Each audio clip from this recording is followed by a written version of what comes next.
Welcome to the Tattoo Traveler. I'm Todd Newton, and welcome to the great city of Little Rock, Arkansas, the state capital.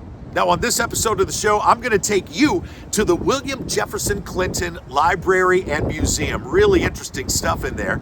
I'm also going to take you to lunch at one of the most famous seafood restaurants in these United States. It's called Flying Fish, and people come from all over to chow down at this place. You're going to love it. But let's kick things off with why Little Rock is called Little Rock. It's all coming up right now.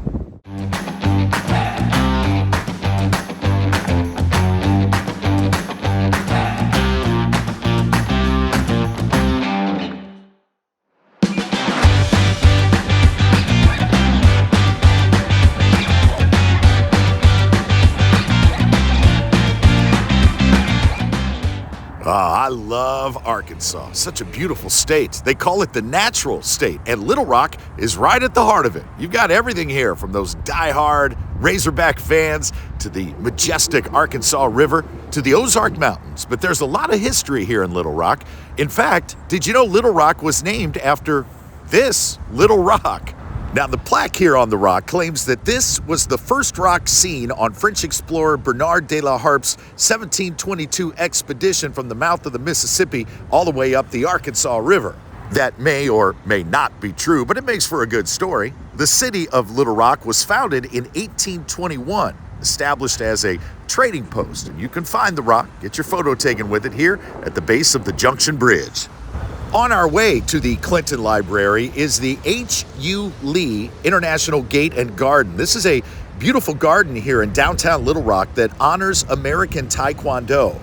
It's located just at the end of the Main Street Bridge, and the gate is painted primarily, as you can see there, in Korean colors.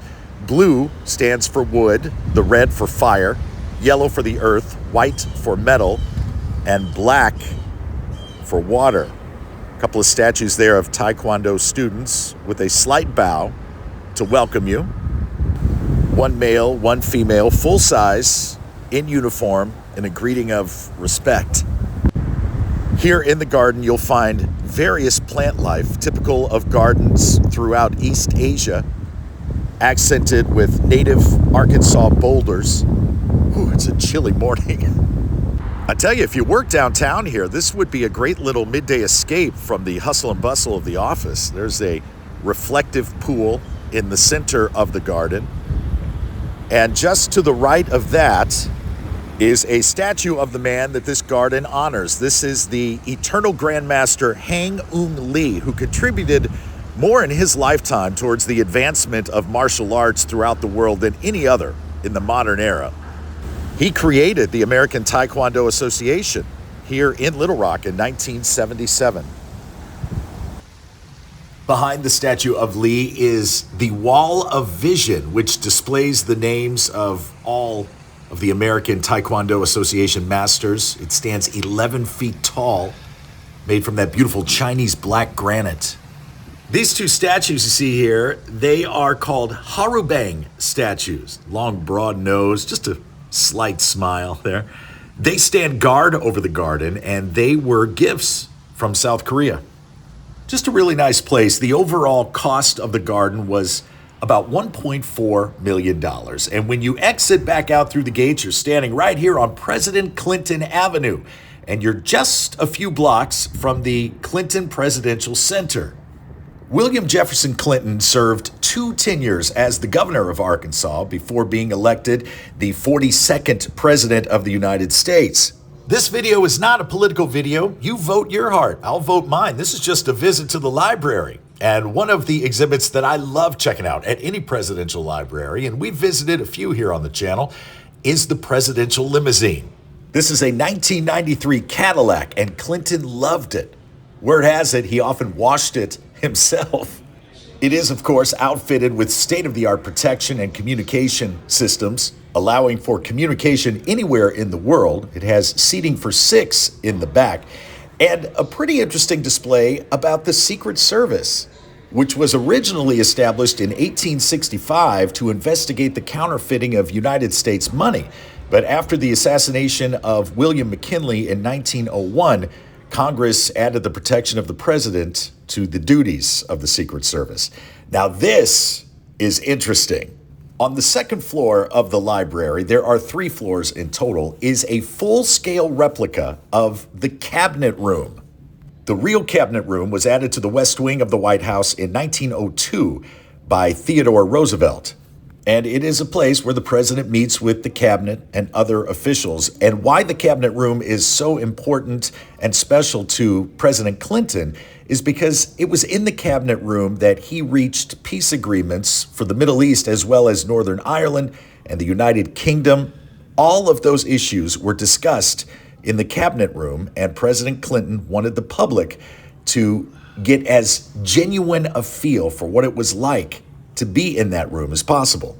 This museum is pretty unique in the sense that visitors are allowed, even encouraged, to sit in the chairs, to touch the furniture, take photos, take video. You'll notice that the museum is designed in a long, narrow fashion.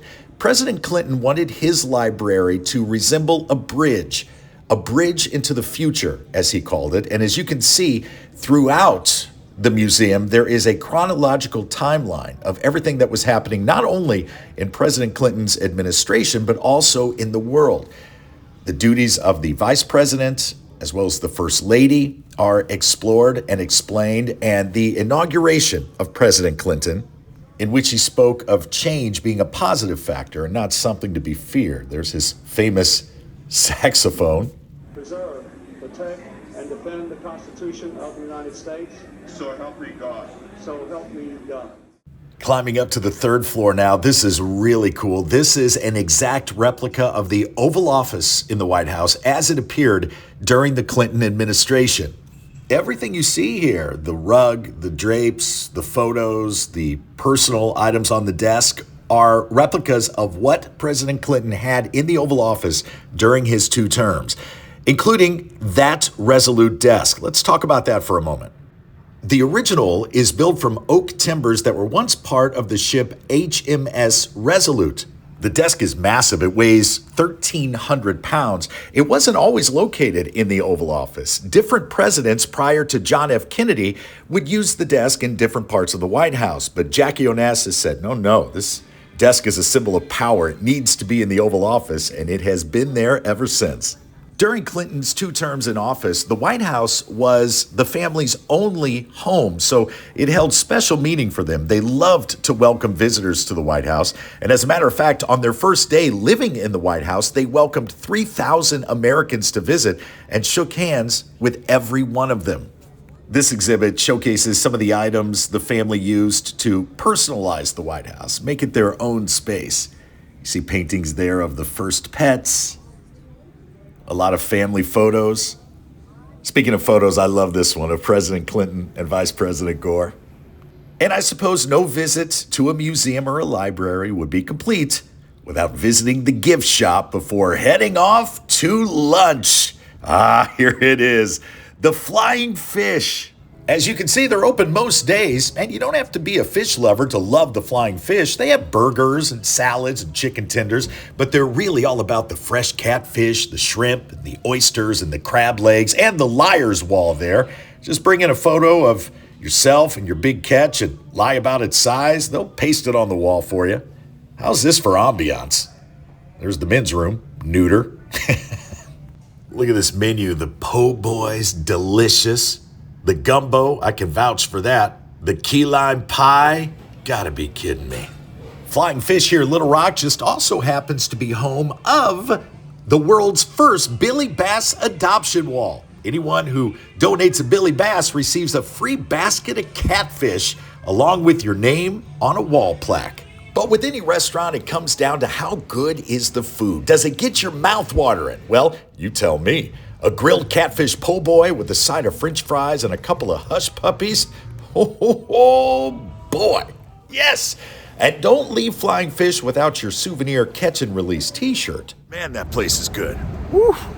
Now that our bellies are as full as our hearts, we're gonna wrap things up here from the great city of Little Rock, Arkansas. I appreciate you spending time with me. It's chilly out here, as I mentioned earlier. Now's the perfect time for you to order your new Tattooed Traveler hoodie. You can get it at thetattooedtraveler.com. tattooedtraveler.com. And speaking of goodies and merchandise and souvenirs, I want to leave you with my souvenir from the Clinton Library. The souvenir of all souvenirs. Until we meet again a little further down the road, my friend, travel safely. I'm Todd Newton, and I approve this episode of The Tattooed Traveler.